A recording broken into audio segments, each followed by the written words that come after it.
Hello, welcome to Losing Faith, Finding Spirit. We're continuing the conversation of why people stay in traumatic, abusive, and toxic relationships. And this next episode, we're going to talk about trauma bonds. Last time we talked a little bit about love bombing and the intensity that starts and kind of kicks off and pulls you into these kinds of toxic relationships. And now I'm going to talk about the trauma bond. Trauma bonding includes aspects of love bombing and intensity. However, it happens more in a cycle. And now, not everything happens in like a perfect, they treat you nice, abuse. They ask for forgiveness. It's not always in a perfect, chronological cycle. They don't always happen in a certain order. They can happen in different orders. But the trauma bond usually starts where you've been love bombed, you've been just a lot, so much, so intense. Your relationship is so strong now. You feel very safe with this person, or you feel like there's this amazing affection. You're so lucky. This person just showers you with all of their affection. And then all of a sudden they do something that makes you kind of be like, whoa, where'd that come from? It could be they snapped at you, they said something, belittling to you, they yelled at you, they maybe physically abused you. But because of all of the previous affection and intimacy and interaction, you feel like what just happened, it's a shock to you. And you might make excuses for the behavior, or if you actually call them out on the behavior, because in the early stages, usually it's very small. It's not as significant. It's very small. The early stages of the abuse is minor. So you might call them out and they'll be like, I'm so sorry. I'm just tired, or I didn't eat enough, or that's a trigger for me. Whatever excuse that they'll give, and you kind of accept it. Maybe you think, okay, that I understand. It's just a misunderstanding. It's okay. Because you're still on the high of the previous love bombing and all of that just intimacy and just the intensity of the relationship to this point. Well, now that they've apologized and you've forgiven them and you move forward, what happens is that they start to do that more often. And the love bombing has ended.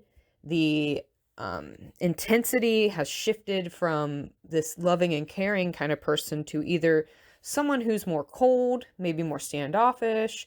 You're not really understanding why they've suddenly pulled away from you. And you're like, are they going to leave me? And that insecurity starts to rise in you. And it hits especially if you're somebody like me who has suffered from childhood trauma or complex post-traumatic stress disorder. The insecurity of somebody pulling away triggers that desperation for love and affection that you never got in your childhood. And so suddenly you're like, I got to fix this. I got to do something to hold on to it. And that can happen in a few different ways. You can make up excuses. You're the one that's trying to be the affectionate and putting everything into it. And that it's like a power shift. Whereas before you were the center of this person's world, now suddenly they have become the center of your world. And then rinse and repeat. And then they come back to you and they're affectionate again, and they show you something nice. Then maybe they do, it'll never be to the intensity, absolute romantic love bombing that it was at the beginning. These breadcrumbs, as we call them sometimes, these little acts of like sincerity or romantic stuff are much smaller in scale to what it was at the very beginning. But it's just enough to make you remember those early stages. It makes you feel like, oh, this is the real person, because this is the person I fell in love with.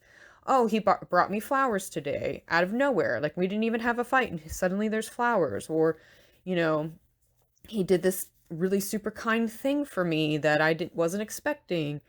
This is so wonderful. And that's just sprinkled in through the abuse and through the belittling, through the fights, through the arguments, through the yelling, through whatever.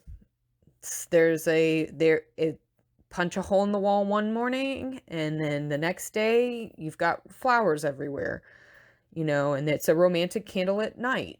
He made dinner. That kind of stuff.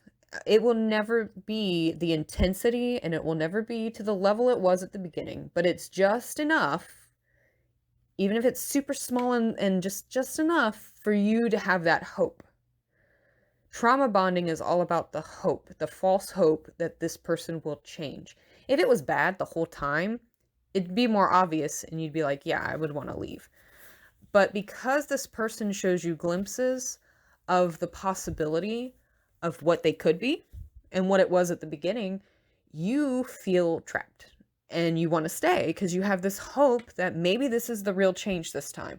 And sometimes it's not even like they're doing anything romantic. Sometimes they did something. Maybe they were so drunk that they were late and missed a birthday party. Maybe they were so hungover that they were throwing up all over the place and they made a mess of themselves and ruined something, right? Maybe they were just mean and said some really offensive things to you and really hurt you, and they made you react. Again, remember we talked about retroactive abuse before. They pushed you until you responded and you broke down and you got upset and now you're crying and now suddenly they're holding you and comforting you and making you feel better. That's trauma bonding. They're the ones that pushed you to the point of you lashing out, and now you're the one being consoled and being made to feel like it was your fault when you didn't start the argument. And the thing about trauma bonding is that it causes a chemical reaction in your brain. It is the same as getting addicted. You literally get addicted to this person and to this behavior cycle because it gives all those ups and downs and the chemicals in your brain. When you are at your low and somebody comes in and gives you a comfort or shows love, the serotonin and the dopamine and the endorphins, they're all flying high. They start to rise up. And then this trauma bonding makes it really hard to end the relationship because you are almost chemically dependent on this cycle of relationship to keep you kind of like stable moods and stuff. And so when you withdraw, you literally go through withdrawals when you end the relationship. And that's what makes some people go back into the relationship because they are trauma bonded, because their body, their mind is used to this sort of cycle of abuse, this cycle of ups and downs, highs and lows, and you're so addicted to it. And that's not your fault. It's not your fault. It's an addiction for a reason. Like these things happen. There is a chemical change in your brain that's making you want to keep this sort of thing. And if you're like me and you come from childhood trauma and abusive relationships with your parents, you already have that. That's what you're used to. This sort of trauma bonding thing, this cycle is what you've saw your whole life. And so your brain's already programmed for it. Your body is already programmed for this sort of like chaotic highs and lows. And so you crave that. It's an addiction. It'd be no different than if you were addicted to any other substance. You crave it. You yearn for it. And it's on a completely subconscious level. You are not aware of it. You have to become aware of it. And once you become aware of, again, I said this in my childhood series, when you become aware of those patterns that happened in your past, whether it's from previous toxic relationships and as an adult or in your childhood, if you've had some kind of poor parenting that has caused issues, you are going to replicate those patterns. You're going to replicate those things, and you need to be aware and mindful of that pattern so that you can break it. And it's not easy to break. And that's why we stay. We stay because we are dependent on this person. And then a lot of times it starts to become a power dependence, like an imbalance of power, where the person who is the abuser has all the control. For me, this happened for me too, and I hate it. I hate that it happened, and I felt it, and I struggled against it. But in the end, because of this trauma bonding, because of this addiction, because of all of this sort of like ups and downs and highs and lows, I gave in. I stopped working, and I became dependent financially, and in a lot of ways emotionally, because I stopped going out with people. I stopped spending time with, certain people in my life. I became emotionally and financially completely dependent on my ex. And it's devastating. I'm still recovering from that. I haven't had a job in over 10 years, and it is a struggle to try to find work again now that I'm divorced. And I feel like the ticking clock happening. This person will try to belittle you to where you are no longer believe confident of yourself, and they will take away things that help you feel confident, whether that's your right to work, whether that's things I told before, had some issues where the fights would happen. He would keep me from going to work.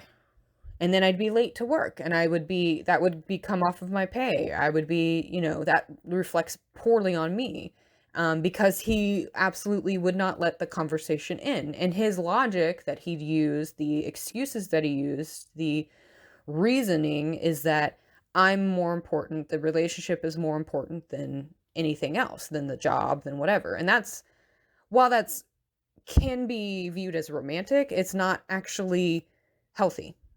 Because it's not more important. The job is important. If the job is feeding you and providing for your needs, that's more important. This relationship, if it's so strong and so important, the argument can wait until later when we're both in a good place, when you're both mentally prepared. That never happened for me. The entire 20 years, almost 20 years that we were together, every argument was at a very bad time. Whether it was in front of people, whether it was in front of my child, whether it was, before work, before going to an event, before coming back from an event, stuck in the car where you can't run away, you can't leave, you have to sit there and listen. Whether it was him following me from room to room to room, even though I've said, please stop, I am done. Literally me locking the door and locking him out of the room and him begging and trying to break through the door. This is the kind of life that you live in when you get stuck in a trauma bond, because they're nice now and then, because they show a little affection now and then, because they promise to change, and maybe they do change for like a few days, maybe they change for maybe a week and a half, and suddenly you're like, everything's better, and I've got a glimpse of what can happen. This is what really could be. This is what this relationship, it never lasts though, and it never changes. And that is so hard to pull out of. It's so hard when you are the victim to get out. And then, of course, there's the flight, freeze, fawn, those kinds of things that you feel in your body, and just all of the changes, the adrenaline, the cortisol, all the stress hormones, everything going on that makes you feel chemically reliant on this relationship. And it's so hard. So the first step is recognizing what is happening when you are in a trauma bond, recognizing that this is a problem. One of the ways you can help is to think, if you met your friend or your sister or your brother, somebody that you know, that you care about, a close sibling, a close family member, a friend, if you had somebody, even a stranger sometimes we treat strangers better than ourselves, right? If you met somebody and they told you the same situation, would you want them to leave? If it was your child in this situation, in this kind of romantic relationship, in this, whatever, would you want them to make a change? When you start thinking like that, it can help you kind of recognize that it's not okay. And it's hard to recognize that. It took me a very long time to even realize that it was emotionally abusive. Very long time. I had so many excuses. I blamed it on, maybe it's just a misunderstanding. Maybe I really am not saying what I think I'm saying. Maybe I am the one who's overreacting all of the time. Maybe he has a problem. He's chemical, like he's reliant on alcohol. So if he stops drinking, he's going to change. He has ADHD. If he goes and gets diagnosed with some sort of, personality or mood disorder or something, which the therapists believe he might have had, that could change. If he went and got help, he could change. If I help me, if I stop being reactive, if I start working on me, if I fix everything that's broken in me, it's going to fix everything, because I won't be the one making him upset all the time. All these excuses. And the truth is, none of it worked. None of it changed, because I can do me all day long, but he's still going to be him. He's going to lash out and argue at me and do all those things regardless of what I do. And I learned that the hard way because I did everything. It took almost 20 years. I did everything you could imagine that you could do. And finally, it was enough. And the one thing that really helped me was I actually recorded us arguing. I recorded it with my phone secretly. I recorded it. And then I listened to it again. And listening to it after the fact was just extremely eye-opening. Extremely eye-opening. Because when you're in it, you're feeling those flooding, you're flooded with fear, you're flooded with all the hormones, all of the chemicals that are happening. When you're in it, you are the one feeling the rage or whatever is happening. You're the one feeling that. You are feeling defensive, you feel afraid, you feel whatever it is that, happens in that moment. But I recorded those. I recorded probably three times that he was just arguing or doing whatever. And then listening to that later, and I didn't listen to the whole thing because I didn't need to listen to the whole thing. It was so eye-opening because it was very clear after having listened to it that who the instigator was, what was happening, the fact that he was saying a bunch of nonsense just to try to get a rise. He was poking and trying and moving around and saying all this stuff, and the way that the emotions arise and fell in his voice. And when I'm in those moments, that rise of his voice would be triggering for me because I'd get afraid because I didn't know if he was going to punch a hole in the wall. And in the recording, he was kicking the wall and hitting the wall because I wanted to leave and he didn't want me to leave because he still wanted to argue at me. And I wasn't giving him anything. I wasn't talking. I wasn't responding. And he couldn't handle it. Over an hour of this. And it was extremely eye-opening. So if you can record it, that can help you realize that you are being gaslighted, that this isn't okay. If you can't record it, if you can keep a journal that's safe. I personally didn't feel comfortable with journaling. All the therapists, everything says journal, write it down. The reason why is because as a child, I used to journal all of the time. It was something that really was helpful for me when I was younger. My mother would go in and take and read all of my journals. All of it. There was no privacy in my house. If I was on the phone, she would lift up the phone and listen in on the phone, because this is old school before cell phones, would dial up on the house. And so anyone in the house could pick up the phone and listen in on your conversation. I had no privacy as a child, again, because of enmeshment. So I don't have there's a fear for me to journal. During that time when I was married, because I was afraid he would find it and read it. I didn't. And that's another thing, like the fact that I even thought that he would read it says a lot about the way he is. Like, there wasn't trust. If you have any inkling that this person would do something malicious towards you, then it's not healthy. If you think this person, even the thought that, the suspicion, if you have a suspicion, that's a flag. That's a red flag. Something's not right. That's your mind and your body trying to tell you something. Fear and anger are trying to teach you something, and you need to listen up. So journaling is a way that you can do it. Talking it out. I ended up finally talking to some people. I actually accidentally sent that recording to my friend because I was trying to save it somewhere outside of my house, just in case I needed it. And she listened to a little bit of it, and she couldn't even handle it. She said she couldn't. She was so upset on my behalf. And hearing that from the people that you care about, like saying that, is really powerful. It really makes you feel like you can be loved and you can get out. And talking to a therapist, I had a therapist who helped me break that fear cycle, that helped me get my mind in order, so that in those moments when I was being argued at and flooded, I could calm down and think rationally and understand that I could separate myself from those moments, and not in the way that I used to, like, pull myself out and watch it from the sidelines. It was in the moment, in my body. I could feel what my body was doing and responding. I could feel where, like, my heart was getting faster, or where the anger and the fear was like moving in my chest, like tightening, muscles tightening, different things like that. And I could breathe through it. I could acknowledge it. And then once I calmed myself down, my body down, I could hear and see that this person arguing at me wasn't really trying to get me. It wasn't about me, it was about them. All the things they were saying, all the things they were doing was because they were dysregulated. They had a bunch of big emotions. They're afraid or they're angry. He was angry and he didn't know how to do that. So he needed to get the anger out of him by attacking somebody else verbally and by making somebody else freak out. So then he could feel better about himself, because if somebody else is having a tantrum and he's not the one having a tantrum, then he can feel like the powerful big guy.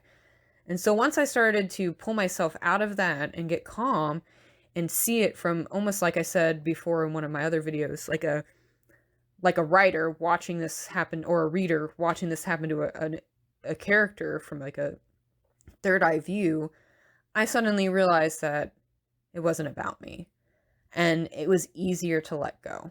And it's not easy. It's very hard to pull out of these relationships, to end the trauma bonding. Again, I've already said it, you're addicted, and it's hard to break that for anything. But it's possible. It is possible. Talk to people. If you need to set up an escape route, do what you need to do to feel safe. Do what you need to do to feel comfortable, and make the changes that you need to make. If you need to start saving money, whatever that is, and just try to work on regulating your own emotions, becoming less responsive, and keeping yourself safe. And don't blame yourself. Don't blame yourself for it. This stuff happens to anyone. This can happen to anyone, even if you haven't ever had complex trauma. But if you have any kind of childhood trauma or any kind of issues with your parents, be aware of that, because that is also a key that you're more susceptible to these kinds of relationships. And once you heal those patterns, you will be able to recognize those red flags sooner and avoid these kinds of things. You just got to figure out how to get out. And having a therapist is helpful. Having friends and family, a support group is helpful. Going to Codependent No More or Al-Anon or any kind of groups like that can be helpful for some people. I didn't find it helpful for me, but it could be for other people. A meditation practice is good. Journaling is good.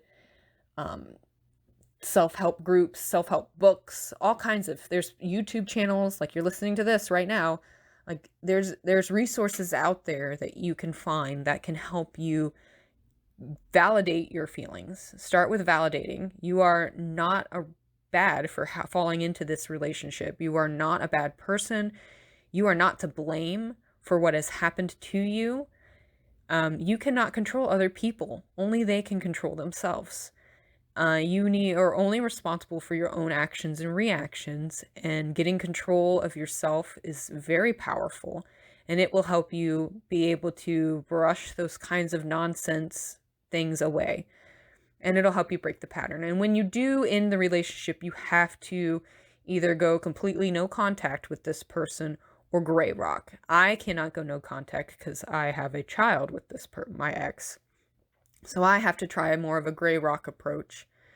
And it just, whatever works for you, and having people that support you when you go through that is important. So I hope this is helpful for you. Know that it is not your fault that you are stuck. Know that there's a lot more going on in your brain than you even realize, and that you are not alone. You're not alone, and you can find a way out, and I hope that you do. I hope you find your way to a peaceful life with lots of light and love. Thanks again. Until next time. Bye.